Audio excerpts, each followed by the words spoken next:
Assalamualaikum warahmatullahi wabarakatuh. Alhamdulillah rabbil alamin. Hamdan katsiran tayyiban mubarakan fih kama yuhibbu rabbuna wa yardah. Wassalatu wassalamu ala asyrafil anbiya'i wal mursalin nabiyina Muhammadin wa ala alihi wa sahbihi ajma'in, amma ba'd. Kaum muslimin yang dirahmati Allah Subhanahu wa taala, pertama-tama marilah kita bersyukur kepada Allah. Kita memuji Allah Subhanahu wa taala atas segala nikmat yang diberikan kepada kita sehingga kita dapat melanjutkan kembali pembahasan kita dari kitab Al-Qawaidul Jami'ah ala Kitab Tauhid. Semoga apa yang kita sampaikan bermanfaat bagi kita semua dan dapat kita amalkan dalam kehidupan kita sehari-hari.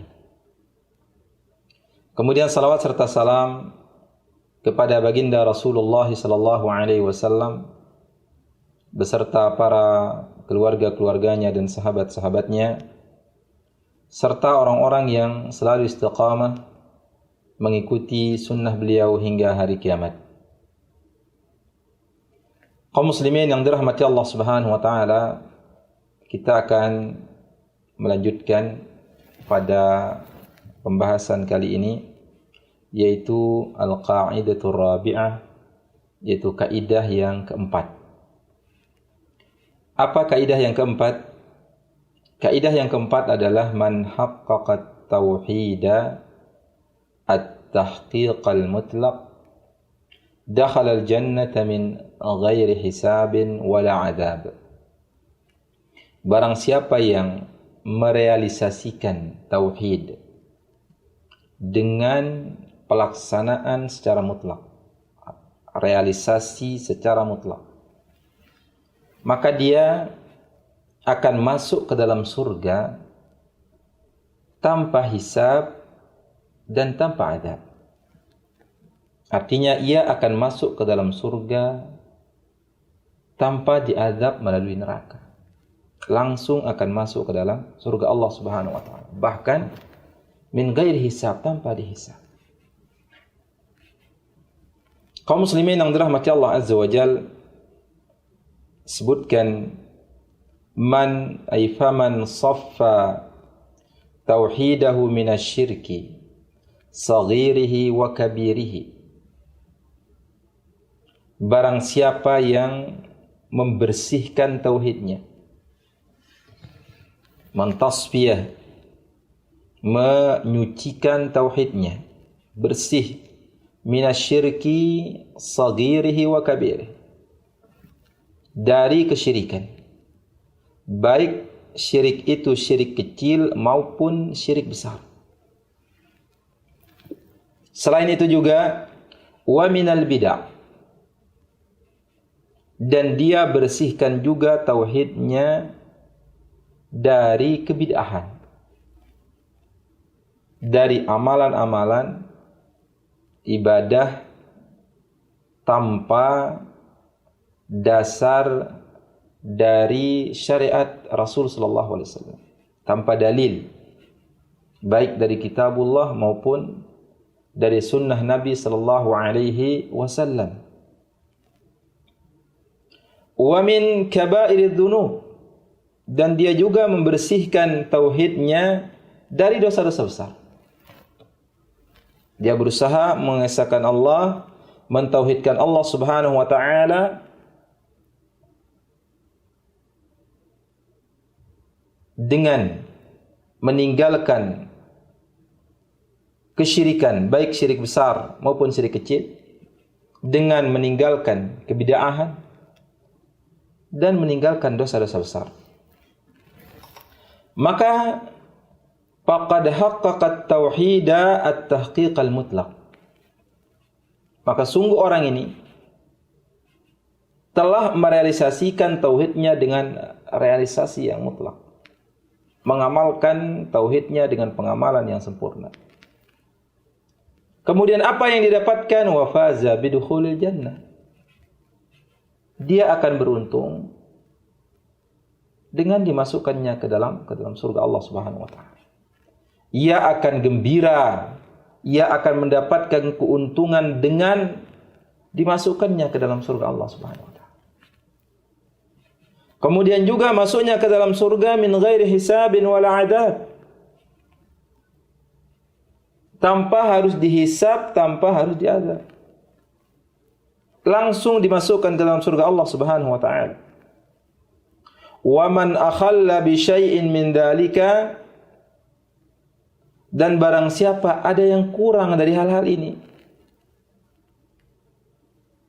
dia mentauhidkan Allah, tapi bisa jadi ia terjatuh kepada kesyirikan, atau terjatuh kepada kebid'ahan, atau kepada kabairul dzunub, dosa-dosa besar, maka lam yakun muhaqqiqan lit-tauhid tahqiqal mutlaq.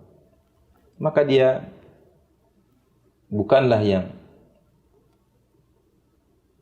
dianggap telah merealisasikan tauhid, telah mengamalkan tauhid dengan at-tahqiq al-mutlaq. Qala ta'ala, Allah Subhanahu wa ta'ala berfirman, Inna Ibrahim kana ummatan qanitan lillahi hanifa wa lam yaku minal musyrikin. Sesungguhnya Ibrahim, dia adalah orang yang tunduk kepada Allah, hanif, lurus, berada di atas agama yang lurus. Walam yaku minal musyrikin, dia tidak termasuk orang-orang yang menyekutukan Allah Subhanahu wa taala, benar-benar mentauhidkan Allah Azza wa Jalla. Begitu juga dalam ayat yang lain, walladzina hum bi rabbihim la yusyrikun. Dan mereka kepada Rabb mereka tidak menyekutukan. Ini adalah keutamaan dari tauhid. Barang siapa yang benar-benar merealisasikan tauhid dengan sempurna, menjauhkan diri dari berbagai macam kesyirikan, baik yang besar maupun yang kecil, menjauhkan diri dari kebid'ahan, menjauhkan diri dari dosa-dosa besar, maka dia akan masuk ke dalam surga Allah Subhanahu wa taala tanpa hisab dan tanpa adab. Wa bi sifati 70,000 alladziina yadkhuluna al-jannata bighairi hisabin wala adab. Dan di dalam sifat 70.000 orang, ada 70.000 orang yang akan masuk ke dalam surga Allah Subhanahu wa taala tanpa hisab dan tanpa adab. Siapakah mereka? Itu orang-orang yang benar-benar merealisasikan tauhid. Dia akan masuk ke dalam surga Allah Subhanahu wa taala tanpa hisab, tanpa adab.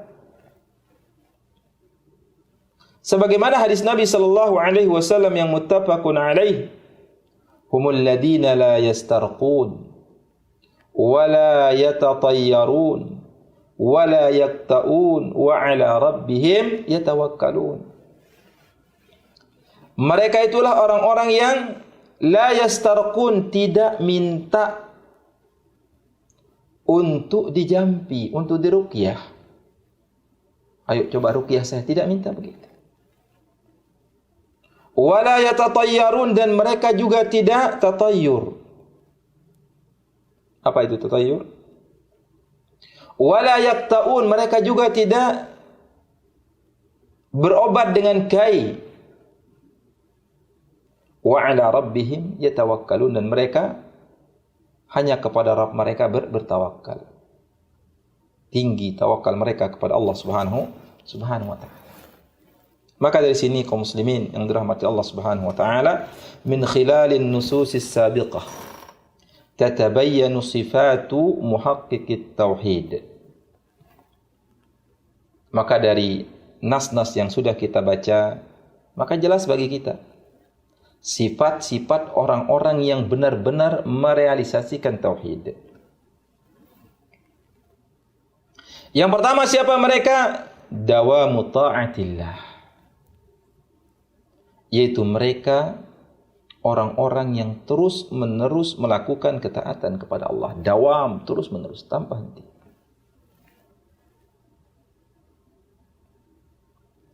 Yang kedua adalah as-sabatu 'ala at-tauhid wal maili 'ani syirki.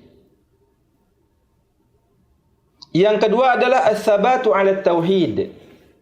Yang kedua kokoh, kuat di atas tauhid. Wal mailu 'ani syirki, dan melenceng dari kesyirikan. Dia tidak terjatuh ke dalam kesyirikan. Yang ketiga adalah la yastarqun. Mereka adalah orang-orang yang la yatlubuna ar-ruqyata min ahadin. Mereka itu adalah orang-orang yang tidak meminta untuk diruqyah dari seorang pun. Dia pergi ke tolong jampi saya, tidak. Itu meminta untuk diruqyah. Maka dengan sebab demikian kaum muslimin yang dirahmati Allah, kalau ada saudara kita, sahabat kita yang sakit, kita bacakan dia ayat atau zikir atau doa-doa yang diajarkan Nabi sallallahu alaihi wasallam tanpa harus dia minta. Kita bacakan doa kesembuhan, mintakan kesembuhan kepada Allah Subhanahu wa taala. Allahumma rabban nas adhibil ba's washfi anta syafi la shifaan illa shifa'uk shifaan la yughadiru saqama. Ya Allah, Rabbnya manusia, adhibil ba's, hilangkanlah darinya penyakit. Washfi anta syafi, sembuhkanlah ia karena hanya Engkau yang maha menyembuhkan. Shifaan la yughadiru saqama, kesembuhan yang tidak meninggalkan bekas, kesembuhan total. Kita bacakan tanpa harus dia meminta untuk kita ruqyah. Kemudian siapakah mereka? La yatatayyarun. Mereka adalah orang-orang yang tidak tatayyur. Apa itu tatayyur? La yatasha'amuna bi zamanin aw makanin aw masmu'in aw mar'in. Mereka itu adalah orang-orang yang tidak pesimis, baik dengan waktu, baik dengan tempat, baik dengan apa yang mereka dengar, baik dengan apa yang mereka lihat. Dengan zaman, dengan waktu. Oh, ini bulan ini, maka bulan ini jangan ada keluarga kita yang menikah. Kalau dia menikah maka dia akan gagal. Ini tasya'um. Ini tatayyur namanya. Udah pesimis dengan waktu. Oh, jangan kita pergi musafir pada bulan ini, karena kalau kita pergi musafir kita akan dapatkan bencana. Itu namanya tatayyur. Au makan, atau dia pesimis dengan tempat. Oh, jangan kita pergi ke sini, akan begini. Au masmu, atau apa yang didengar. Ketika dia mendengar suara, oh ini suara, sudah tidak jadi kita musafir karena suara ini tanda-tanda musibah, tanda-tanda bencana. Atau mar'i, atau apa yang dia lihat. Dia ingin pergi berbisnis, ingin pergi musafir, lihat orang di jalan, ada orang yang pincang, ada orang yang cacat, enggak jadi. Kenapa tidak jadi pergi? Saya lihat orang cacat tadi, itu tanda kesialan. Akhirnya dia balik. Ini adalah tatayyur. Kemudian juga la yaqta'un, mereka tidak berobat dengan kai. Kai ini adalah pengobatan dengan dipanaskannya besi. Ini adalah pengobatan yang sakit. Nabi sallallahu alaihi wasallam tidak suka pengobatan ini. Kemudian at-tawakkulu 'ala Allah taala, dan mereka adalah orang-orang yang kuat tinggi tawakalnya kepada Allah Subhanahu wa taala. Ini adalah sifat orang-orang yang benar-benar merealisasikan tauhid kepada Allah Subhanahu wa taala. Kemudian kaum muslimin yang dirahmati Allah Subhanahu wa taala, ikhtalafa al-ulama rahimahumullah fi hukm at-tadawi. berbeda pendapat para ulama rahimahumullah hukum berobat.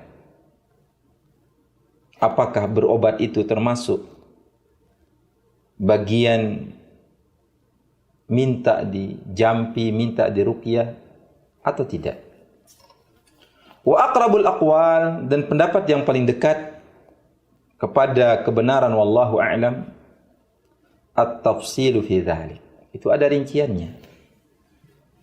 Yang pertama adalah in kana al-maradu min al-amrad allati tuaddi ila talafin nafsi aw talafi udwin min al-a'dha fa fi hadhihi al-halah yajibu at-tadawi.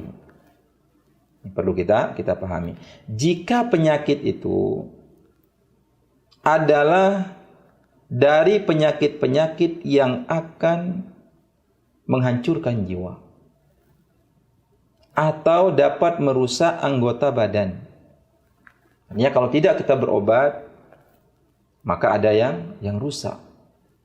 Bisa jadi tangan yang dipotong, bisa jadi kaki yang dipotong. Bahkan bisa jadi orang itu meninggal. Harus berobat. Maka di sini kondisi seperti ini yajibut tadawi. Wajib dia berobat. Liqaulihi ta'ala, sebagaimana firman Allah Subhanahu wa taala, wala tulqu bi aydikum ila tahlukah. Janganlah engkau membuang dirimu kepada kebinasaan dengan tanganmu sendiri. Maka ketika tidak diobati dengan obat, maka akan membunuh jiwa atau dapat merusak anggota badan. Maka berobat bagi orang yang memiliki sakit seperti ini, dia wajib. Yang kedua adalah in kana al-maradu la yatarattabu alaihi dararun. Jika penyakit itu tidak akan sampai memudaratkan.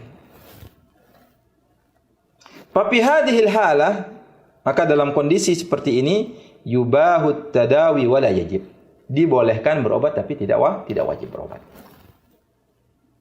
Sebagaimana keumuman penyakit. Ya, keumuman penyakit orang itu merasakan sakit. Tapi sebenarnya kalau tidak diobati, dia akan sembuh sendirinya. Maka di sini boleh dia berobat, tapi tidak wajib berobat. Boleh. Kemudian yang ketiga, kaum muslimin yang dirahmati Allah Subhanahu wa taala, halil dhahabu lit-tabib wat tadawi bil adwiyati an-nafi'ah yu'athiru ala tahqiq at-tauhid. Apakah pergi ke dokter atau berobat dengan obat-obat yang bermanfaat, yu'athir ala tahqiq at-tauhid, itu memberikan pengaruh terhadap benar-benar merealisasikan tauhid? Artinya kalau orang itu pergi berobat, itu tauhidnya akan kurang. Maka para ulama mengatakan la yu'athiru dzalika ala tahqiq at-tauhid. Itu tidak memberikan pengaruh terhadap realisasi tauhid. Orang pergi berobat, pergi ke dokter, maka itu tidak menunjukkan bahwasanya tauhidnya lemah, tidak. Kenapa demikian? Karena Nabi sallallahu alaihi wasallam tadawa. Karena Nabi sallallahu alaihi wasallam sendiri berobat. Padahal Nabi sallallahu alaihi wasallam adalah orang yang paling tinggi tauhidnya. Tapi Nabi sallallahu alaihi wasallam berobat. Selain Nabi sallallahu alaihi wasallam berobat, wa arsyada ummatahu litadawi. Nabi sallallahu alaihi wasallam menganjurkan, memberikan petunjuk kepada umatnya untuk berobat. Wa huwa sayyidul muwahhidin wal mutawakkilin 'ala Allah taala. Padahal Nabi sallallahu alaihi wasallam adalah penghulunya orang-orang yang bertauhid. Tokohnya orang-orang yang bertawakal kepada Allah Subhanahu wa taala, yang paling tinggi tauhidnya, yang paling tinggi tawakalnya kepada Allah Subhanahu wa taala. Tapi Nabi apa? Berobat. Walakin, akan tetapi, kaum muslimin yang dirahmati Allah, in allaqa al-maridu qalbahu 'ala ad-dawa wa 'ala at-tabib fa inna tauhidahu yanqus. Ini dia. Namun apabila dia menggantungkan hatinya, orang yang sakit ini menggantungkan hatinya kepada obat, menggantung hatinya kepada dokter tertentu, bahwa sesungguhnya tauhidnya itu kurang. Saya kalau enggak dokter ini tidak sembuh saya. Hati-hati dengan kalimat tersebut. Ingat, pergi ke dokter, berobat, itu adalah bagian dari usaha yang boleh. Tetap di dalam hati kita, yang memberikan kesembuhan itu hanya Allah Subhanahu wa taala. Li'anna ad-dawa'a wat-tabiba asbabun. Kenapa demikian? Bisa menjadikan tauhid itu kurang karena obat dan dokter itu adalah sebab. La yu'alliqu al-qalba 'alaihim. Jangan kita gantungkan hati kita kepada mereka, kepada obat dan kepada dokter. Akan tapi hati ini kita gantungkan hanya kepada Allah Subhanahu wa taala.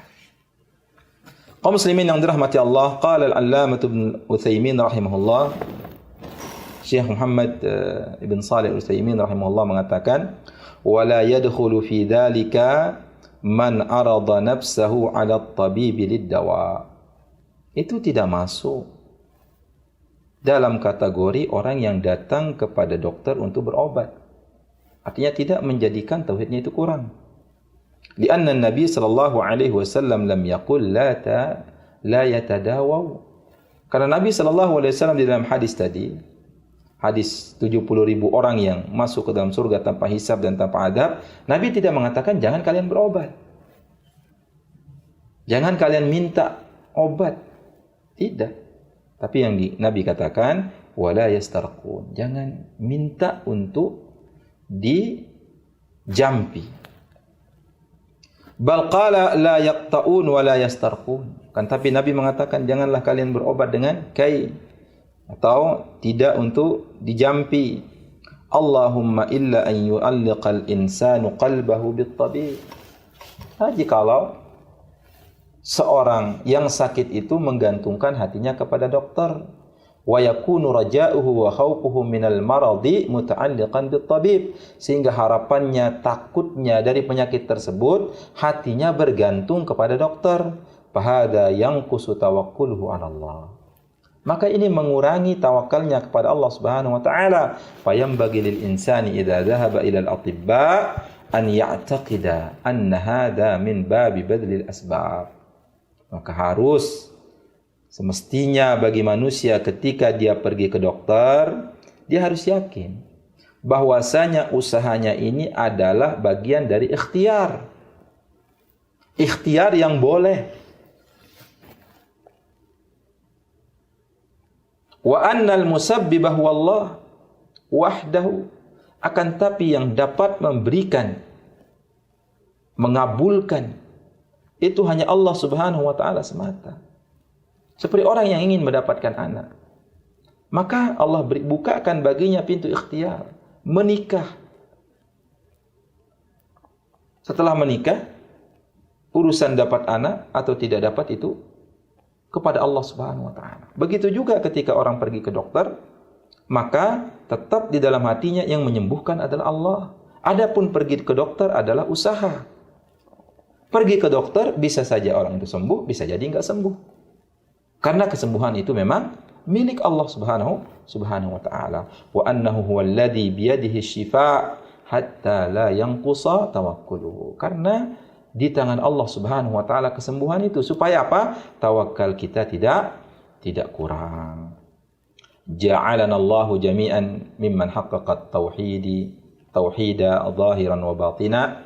Kita meminta kepada Allah Subhanahu wa taala, semoga Allah menjadikan kita semua termasuk orang-orang yang benar-benar merealisasikan tauhid baik secara zahir maupun secara batin. Wa faza bidukhulil jannati min ghairi hisabin wal adab, dan semoga kita mendapatkan keberuntungan dengan kita dimasukkan ke dalam surga Allah Subhanahu wa taala tanpa hisab dan tanpa adab. Mungkin itu saja yang bisa kita sampaikan.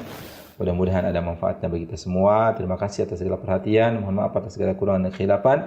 Subhanakallahumma wa bihamdika asyhadu an la ilaha illa anta astaghfiruka wa atubu ilaika. Wa sallallahu ala nabiyyina Muhammadin wa ala alihi washabbihi ajma'in. Assalamualaikum warahmatullahi wabarakatuh.